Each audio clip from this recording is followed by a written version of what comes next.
Hi everybody and welcome to the Saucy Rebel. My name is Andy and I'll be your host for these episodes. I get told a lot that I need to teach people how to cook like I cook. So we're going to start today with a very, very basic recipe for a butter roux. A butter roux is essentially fat and flour that is cooked and then is used to thicken a sauce. Pretty simple, right? A lot of people mess it up. So we're going to start with the very baby basics today of how to make one. And today I'm going to make it as a cheese sauce. You can use this cheese sauce for vegetables. You can use it for mac and cheese. You can use it for all different kinds of applications. But it's really good to know the skills. So we're going to start. I'm also going to show you my favorite tool in the world. This is a flat whisk. A flat whisk is essentially a whisk that you can use to the corners of the pan. And when we start cooking, I'll be able to show you that. And for this recipe, you'll need 2 tablespoons of butter. This is just cold butter out of the fridge. There's nothing interesting about it except that it is whole butter. This is dry mustard. This is about 1.5 tablespoons or so of dry mustard. You can buy this at any grocery store. This is some white pepper and some garlic powder. This is about 1.75 cups of shredded cheese, 1.5 cups to 1.75 cups. Every roux is a little different, so you're going to need to watch it, but this will give you enough cheesiness. And then this is about 1.75 cups of milk.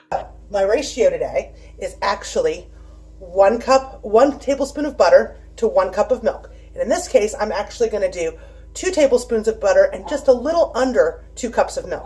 Why? Because I like my sauce thick. If you like it a little looser, you're going to use a little less. Now, flour. Flour is the other ingredient we're going to use today. And when I turn my heat up here and get started for you, you're going to see that I don't measure like everybody else measures. Most people measure with these beautiful level tablespoons. That's not reality. I'm the first one to tell you that. So what I use is I actually use heaping tablespoons. And I use a regular old-fashioned spoon.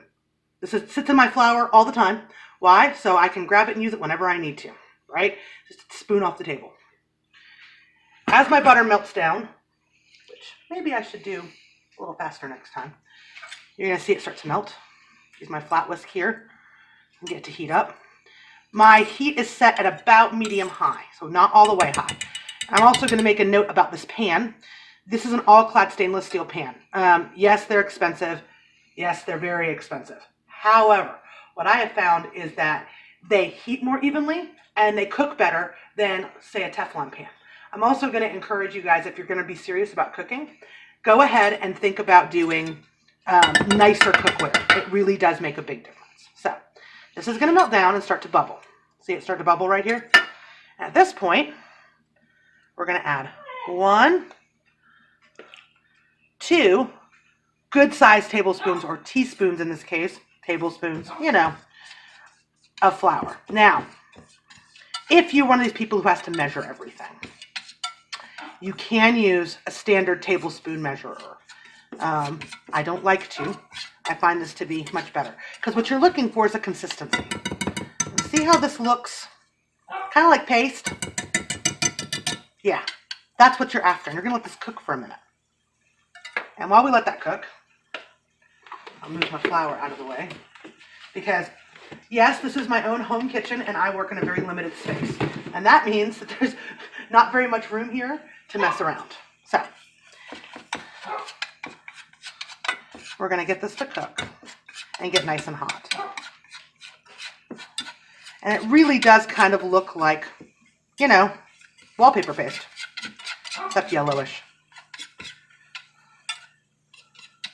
Now, I'm sure there's some smart people out there who could tell you exactly why this works from a chemistry point of view. I'm not one of them. All I know is this is a very common and traditional method. It's actually a French method, and the word roux is French. So that's what I can tell you. So, trick number 2. When you're making a roux sauce of any kind, you absolutely want to add all of your liquid at once. And you don't want to add hot liquid to hot liquid. Here's my milk. Happy milk. And we are going to, nice sizzle.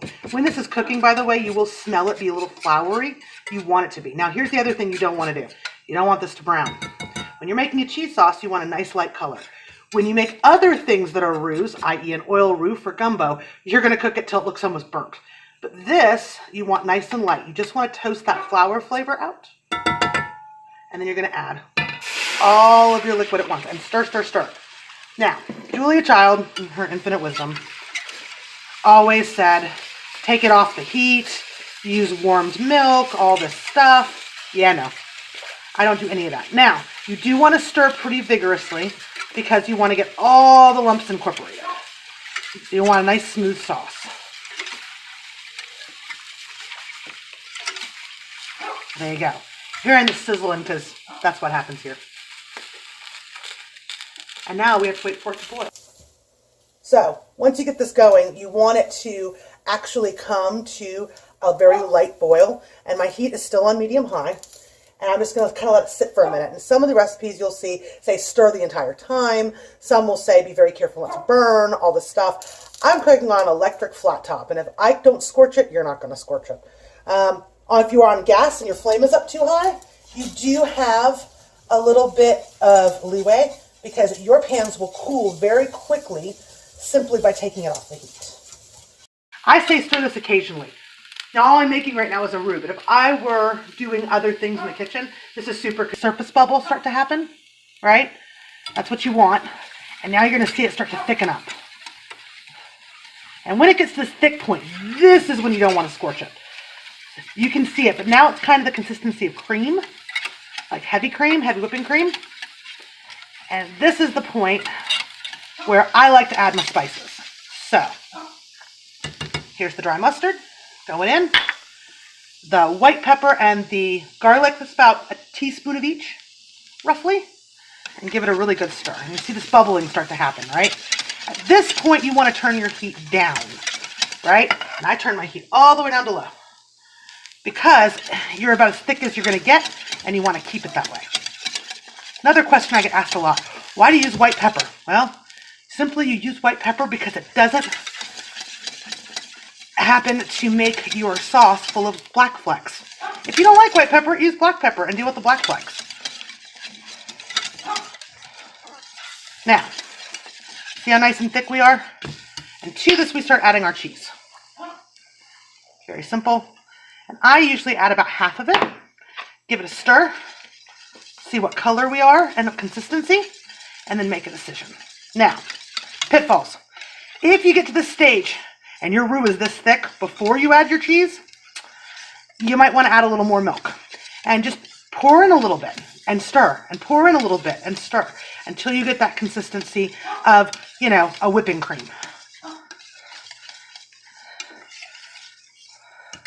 I'm going to add a little more cheese to this. I want it really nice and yellow. And when you have all your cheese incorporated, to keep it from burning, to hold till mealtime or to use in your next recipe, go ahead and take it off the heat. Now, a lot of people say, why do your stuff from scratch? Well, to be honest with you, one, it's a matter of knowing what you're eating. So, you can buy jar cheese whiz, but why? Two, this is so simple. Seriously, 5 minutes and you have a wonderful hearty cheese sauce. Thing three, you can use any kind of cheese you want. Colby Jack, you can use sharp cheddar, mild cheddar. The only thing that I found that doesn't work real well is mozzarella. For whatever reason, I think because of its skim milk content, it just never melts the way I'd like it to. And then number 4, you do need to use real butter. Margarine will not work the same way. For whatever reason, to get the emulsion, you really do need that real butter. So, and that's it. And that's how easy it is to make your own roux at home and make a cheese sauce. There will be more episodes. We will have definitively an episode that bases around a roux for making your own cream of soups. And we will get there. But thank you for tuning in for our first episode. This is the Saucy Rebel signing off. Enjoy your sauce.